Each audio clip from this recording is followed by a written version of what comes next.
Hello po sa inyong lahat mga ka-crypto. Ako po si Pinoy Crypto Trader at sa video na ito ay atin pong pag-uusapan ang tungkol dito sa isang malaking announcement ng Fluky Ino sapagkat sila na po ay naglabas po sila ng mobile application na version ng kanilang larong Valhalla. Ayan, marami po kasing mga players ang nagustuhan ang game na ito, kaya yan, nag-request po sila ng mobile app version ito kasi dati po ay pwede lamang po itong laruin sa PC version or desktop. Ayan, kasama maliban po rito ay ang isa pang malaking announcement ng Fluky Ino rito ay ang kanilang record breaking birds. Ayan, malaki na po yung kanilang nasusunog na Fluky Ino tokens. Kaya yan, bago po tayo magpatuloy ay nais ko lamang po munang bigyang linaw ang aking disclaimer kung saan ang nilalaman po ng video na ito ay hindi po ito isang financial advice. For education and information purposes lamang po ang layunin nito. Maliban po dito ay nais ko na rin pong magbigay babala na wala pong kahit anumang group chat ang Pinoy Crypto Trader. At ayan, Fluky, the popular cryptocurrency, has unveiled exciting developments, including the upcoming release of the Valhalla mobile app and significant token burns due to increased utility demand. Kaya ayan, upcoming release pa po pala. Paparating pa lamang yung Valhalla mobile app. Ayan. At yung malaking token burns naman ay yung nagdulot po nito ay yung kanyang yung increased utility demand ni Fluky Ino. Kaya ayan, in response to user demand, Fluky plans to launch a mobile app version of its flagship utility metaverse Valhalla later this year for both iOS and Android users. Kaya ayan, by user demand, yan, marami pong mga users ni Fluky, yan, ang nagre-request na maglabas sila ng mobile app version ng larong Valhalla, yan, or yan, utility metaverse game. Kaya yan, asahan daw po natin na maaari po nilang ilabas ito mismo sa taong ito. Yan, ang iOS at saka Android na mobile app version nito.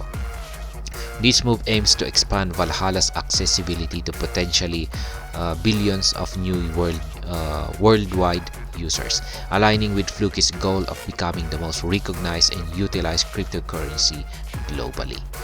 Ayan, yung kanilang plano na ito ay ayan, kasama po ito sa kanilang layunin na magkaroon ng expansion sa accessibility ng kanilang larong Valhalla.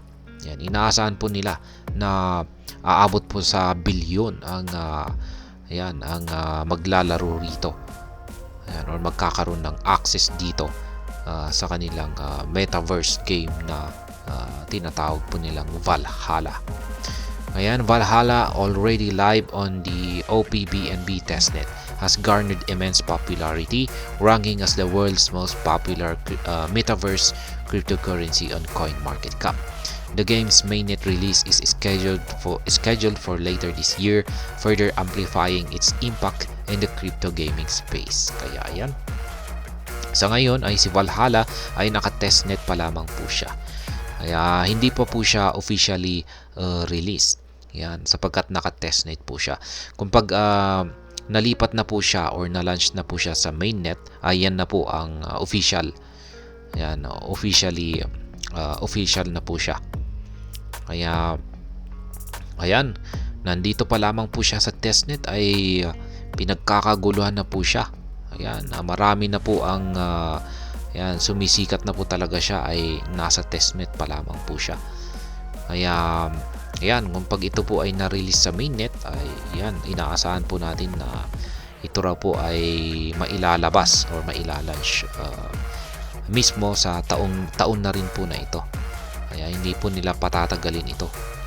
At ngayon kung pag nangyari po yung naganap yung launching nito ay magdudulot daw po ito ng mas matinding impact sa crypto gaming space.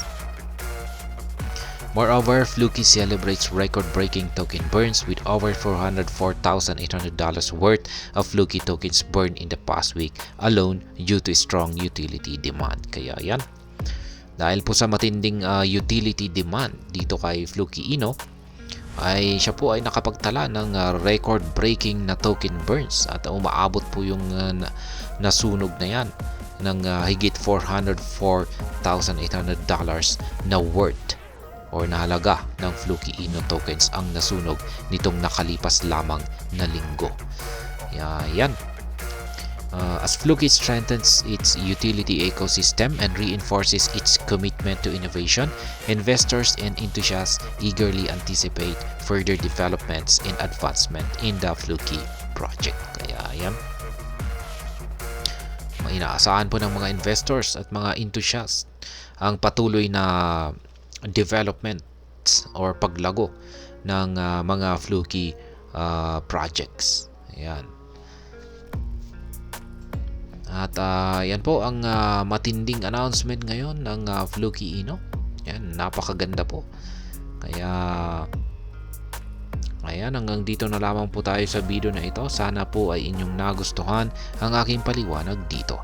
Kung inyo po itong nagustuhan, pakiclick lamang po ang like button nito. Para naman po sa mga bago lamang dito, kayo po ay aking inaanyayahan para mag-subscribe. Pakiclick na rin po ang bell icon nito dahil ito po ang siya magsisilbing notification nito sa mga bago kong videos na akin pong ina-upload sa aking YouTube channel na ito. Marami pong salamat sa panonood. Ingat po tayo lagi at God bless po sa ating lahat.